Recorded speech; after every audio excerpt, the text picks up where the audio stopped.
আসসালামু আলাইকুম, সবাইকে স্বাগত জানাচ্ছি নীল বাতায়নে ময়ূখের টিপ কামরুন্নাহার বাংলা ক্লাসে। বিভীষণের প্রতি মেঘনাদ কবিতার চতুর্থ অংশ নিয়ে আমরা ফিরে এসেছি।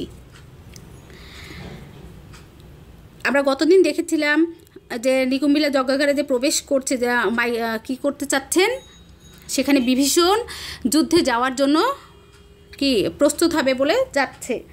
ঠিক সেরকম সময়ে যখন নানান কারণে লক্ষণ প্রবেশ করেছে এবং লক্ষণ প্রবেশ করার পরে যখন যুদ্ধে আহ্বান করছে, তখন তিনি নানান কথা বলছেন তার চাচাকে লক্ষণ সম্পর্কে, যে এই স্বর্গের উদ্যানে লঙ্কাপুরে তোমার জন্মপুরীতে কিভাবে সে ঢুকতে পারলো। কী হচ্ছে যে লক্ষণকে বলছে নন্দন কাননে ভ্রমে দুরাচার দত্ত। দেখো ভ্রমে হচ্ছে ভ্রমণ করা বেড়ানো, তাই না? যে ভ্রমণ করে বেড়ায় কে? দুরাচার দত্ত। দুরাচার মন্দ বা কুৎসিত আচরণ। দুরাচার বলতে এখানে মন্দ বা কুৎসিত আচরণ যার, তাকে বোঝানো হয়েছে এখানে। কাকে? লক্ষণকে। যে ভ্রমে কি দুরাচার দত্ত। দেখো লক্ষণকে এখানে দত্তের সাথে, দানবের সাথে তুলনা করেছেন মাইকেল মধুসূদন দত্ত।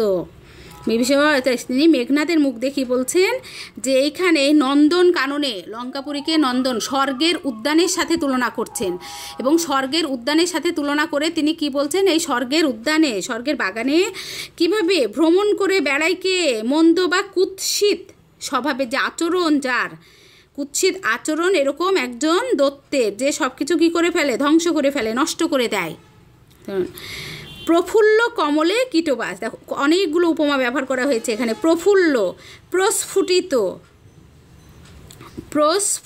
ফুটে আছে এমন, আনন্দিত বা বিকশিত শব্দটাও আমরা ব্যবহার করতে পারি। বিকশিত হয়ে আছে কি? কমল, পদ্ম ফুল। যে প্রফুল্ল কমলে কী রয়েছে, যে প্রকৃত বিকশিত আনন্দিত যে সুন্দর একটা পদ্ম ফুল, সেই পদ্ম ফুলে কীটের বসবাস, পোকার বসবাস,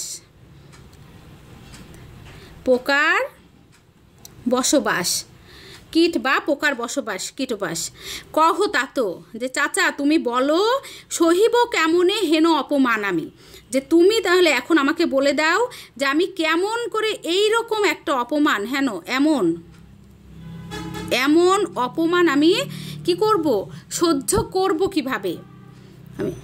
বোঝো কি? দেখো ভ্রাতৃপুত্র তব, ভাইয়ের ছেলে আমি, তোমার ভাইয়ের ছেলে, তোমার ভাইয়ের ছেলে, আবার তুমিও। আমি তো সহ্য করতে পারছি না, আমি কিভাবে সহ্য করব সেটা তো তোমার কাছে জানতে চাচ্ছি। সাথে আমি এটাও বলছি যে তুমিও কিভাবে, যে তুমিও অর্থাৎ তুমিও কিভাবে কি করছো, এটা সহ্য করছো। হে রক্ষমণি, রাক্ষস কুলের মণি। এটা রক্ষমণি হচ্ছে রাক্ষস কুলের মণি। সহিত কেমনে, যে তুমিও হে তুমি যে রাক্ষস কুলের মণি, তুমিও কিভাবে এটা সহ্য করছো। এতক্ষণ আমরা দেখলাম আবার মেঘনাদের কি সংলাপ। এখন চলে যাচ্ছি আমরা কোথায়? আবার বিভীষণের সংলাপে। মহামন্ত্র বলে যথা নম্র শির ফণি। ফণি হচ্ছে সাপ। মহামন্ত্র বলে এখানে বোঝানো হয়েছে মন্ত্রপুত, অর্থাৎ মন্ত্র পড়ে সাপকে যদি কি করা হয়, যে নত করা হয়, তাকে যে আয়ত্ত করা হয়, তাকে নিজের নাগালে নিয়ে আসা হয়, ঠিক সেরকম যে মন্ত্র পড়ে, মহামন্ত্র বলে যথা নম্র শিরফণি, যে সাপ যেমন, মন্ত্রপুত সাপ যেমন কি মাথা নিচু করে ফেলে, মন্ত্রপুত সাপ যেমন মাথা নত করে, মাথা নিচু করে ফেলে, ঠিক সেই রকম কী করছো বলতে এখানে শক্তিতে, শক্তিতে মন্ত্রপুত সাপ যেমন কি মাথা, মন্ত্রপুতর ফলে কি হচ্ছে, মাথা নত করে ফেলছে যে সাপটা, কি মলিন বদন লাজে। দেখো মলিন বদন লাজে, পুরাটা যখন আমরা বলবো এটা হচ্ছে লজ্জায় কালো মুখে। পুরাটা যখন বলবো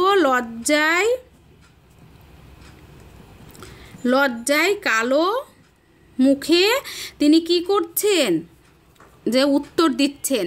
আর মলিন বদন, মলিন বলতে আমরা বিষণ্ণ বুঝি, বিষণ্ণ, বিষণ্ণ এখানে দুঃখিত, আর বদন মানে তো মুখ, বিষণ্ণ বা দুঃখিত মুখে তিনি কি বলছেন, লজ্জায়, আসলে লজ্জায় কালো মুখে উত্তরিলা রথী। উত্তরিলা হচ্ছে উত্তর দিল, কে উত্তর দিল? রথী। রথী বলতে এখানে বিভীষণকে বোঝানো হয়েছে। রথী হচ্ছে রথ চালক, রথ চালক। আসলে বলা হচ্ছে যে রথ চালনার মাধ্যমে যুদ্ধ করে যে, তাকে বলা হয় রথী, রথ চালক।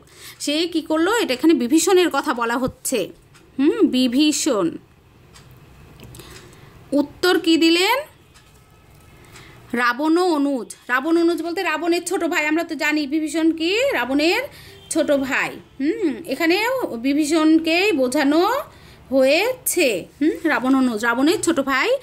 লক্ষ্মী রাবণ আত্মজে, লক্ষ্য করে। লক্ষ্মী হচ্ছে লক্ষ্য করে, কাকে লক্ষ্য করে? রাবণ আত্মজে, আত্মজ মানে পুত্র। আর রাবণ আত্মজ বলতে এখানে কাকে বোঝানো হয়েছে? মেঘনাদকে বোঝানো হয়েছে, রাবণের ছেলেকে। তাহলে কি মলিন, অর্থাৎ লজ্জায় কালো মুখে কি করলো? উত্তরিলা রথী, যে বিভীষণ রথ চালক যিনি রাবণ অনুজ। বিভীষণ কাকে লক্ষ্য করে? রাবণ আত্মজে, রাবণের পুত্র মেঘনাদকে, অর্থাৎ মেঘনাদকে লক্ষ্য করে সে বলল, নহি দোষী আমি, যে আমি কি না দোষী না। বৎস, বৎস হচ্ছে বাছা, বাচ্চা, আমি কোনো দোষী না। বৃথা ভৎস মোরে, ভৎস হচ্ছে ভৎসনা করা বা তিরস্কার করা, তিরস্কার করা, গঞ্জনা করা, ভর্ৎসনা করা। আমাকে তুমি বৃথায়, অযথায় আমাকে কি করছো? ভর্ৎসনা করছো। নিজ কর্মদোষে হাই মজাইলা এ কনক, কনক লঙ্কা রাজা মজিলা আপনি। দেখো, নিজ কর্মদোষে, নিজের কাজের দোষে, নিজের কাজের দ্বারা তিনি যা করেছেন সেই কাজের দ্বারাই তিনি কি করছেন? মজাইলা, মজাইলা হচ্ছে বিপদগ্রস্ত করা, বিপদগ্রস্ত করা, বিপদগ্রস্ত করা। কে করলো? যে নিজ কর্মদোষে মজাইলা, বিপদগ্রস্ত করলো কাকে? এই কনক লঙ্কা, কনক সোনার লঙ্কা, স্বর্ণ রাজ্য, স্বর্ণ লঙ্কা যে আমরা বলি, স্বর্ণ লঙ্কা রাজা। রাজা বলতে লঙ্কা রাজা, এখানে রাবণকে বোঝানো হয়েছে, যে রাবণ সে নিজ দোষে বিপদগ্রস্ত করলো এই কাকে? এই লঙ্কাকে, লঙ্কাপুরীকে নিজ দোষে সে কী করলো? বিপদগ্রস্ত করলো। মজিলা আপনি, মজিলা বলতে বিপদগ্রস্ত হলো, নিজে বিপদগ্রস্ত করলো, আবার বিপদগ্রস্ত হলো। কে? রাবণ। লঙ্কার কথাও বলা হচ্ছে এখানে, কর্মদোষে যে সে নিজে বিপদগ্রস্ত করলো এবং এই কনক রাজ্যকে বিপদগ্রস্ত, নিজেও কি করলো? বিপদগ্রস্ত হলো। আপনি, আপনি বলতে এখানে নিজ, নিজে, নিজে বোঝানো হচ্ছে রাজা রাবণকে।